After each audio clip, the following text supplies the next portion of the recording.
Okay, this is a secret now. And we are revealing a secret, huh? It's dangerous stuff now. It's a secret. But it's a secret that the world knows about. That there are Jews who are cousins of the Arabs. They are genetically cousins of the Arabs.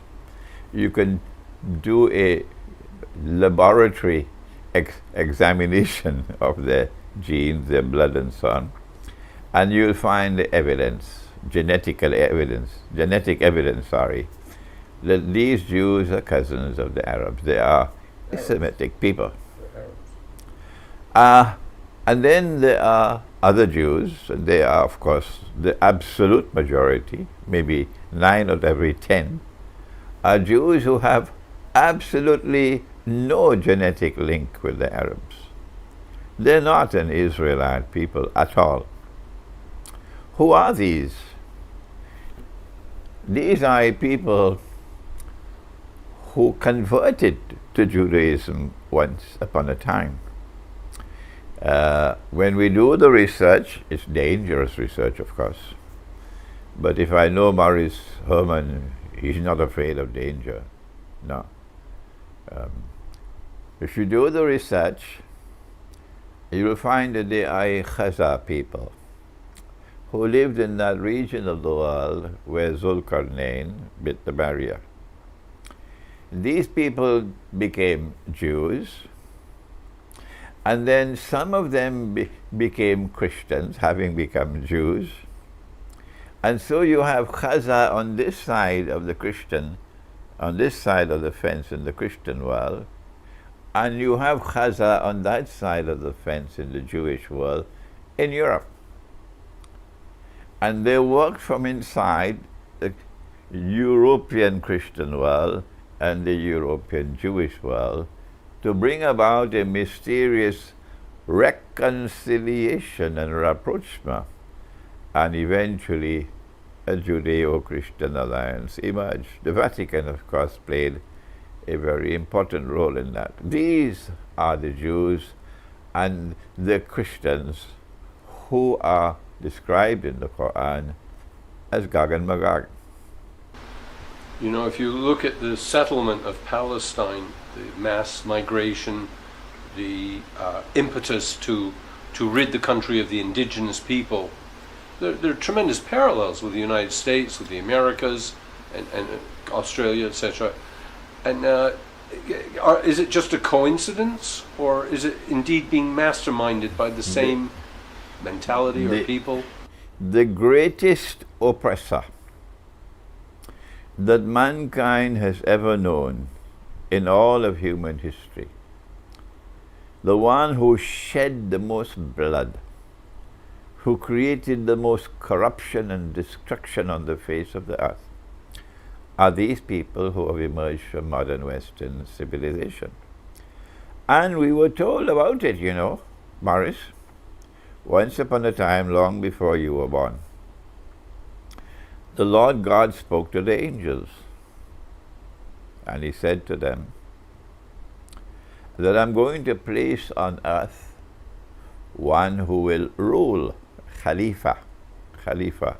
Remember that word, Khalifa. To rule. And the Lord God said to David, Nabi Dawood alayhi salam, David, I am appointing you as Khalifa on earth. And you must rule on the basis of the truth which has come from me. Morris, truth does not come from the New York Times. It doesn't come from the Washington Post. It most certainly doesn't come from CNN. They tell monstrous lies.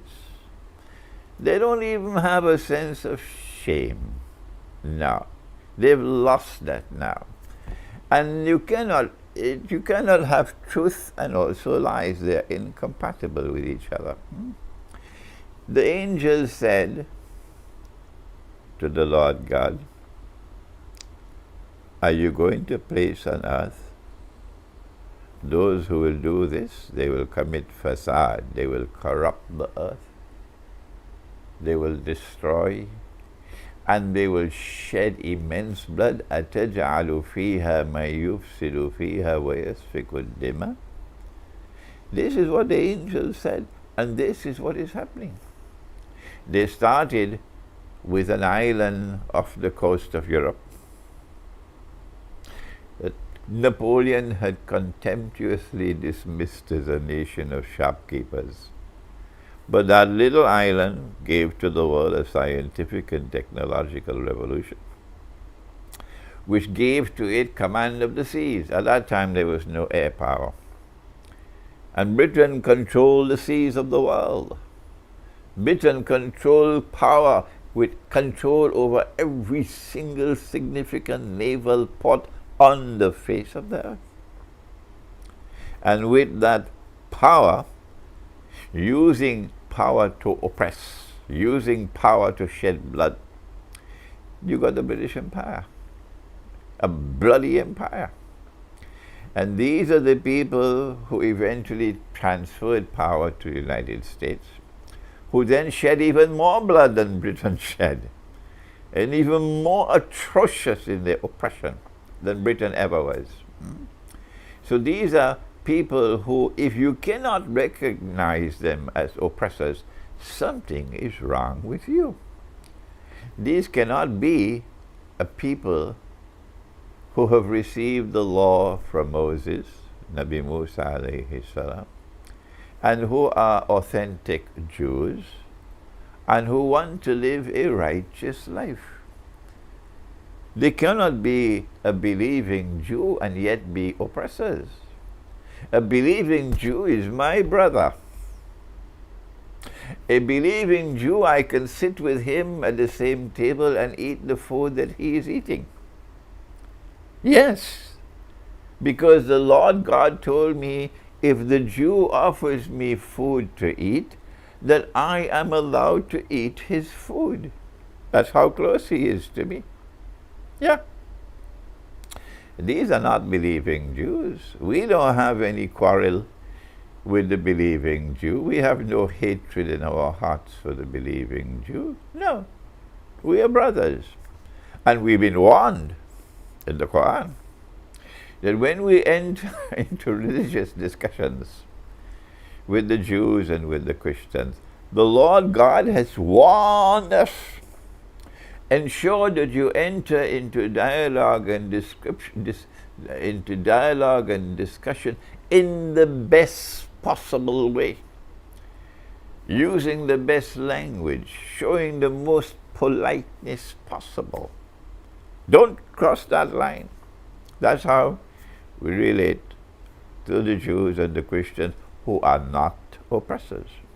But these 9 out of 10 Jews in the world today, plus the Zionist Christians, they are the world's greatest oppressors. And they have shed so much blood that a tomorrow is coming. Morris, a tomorrow is coming, when even the stones and the rocks will speak and say, come and kill him.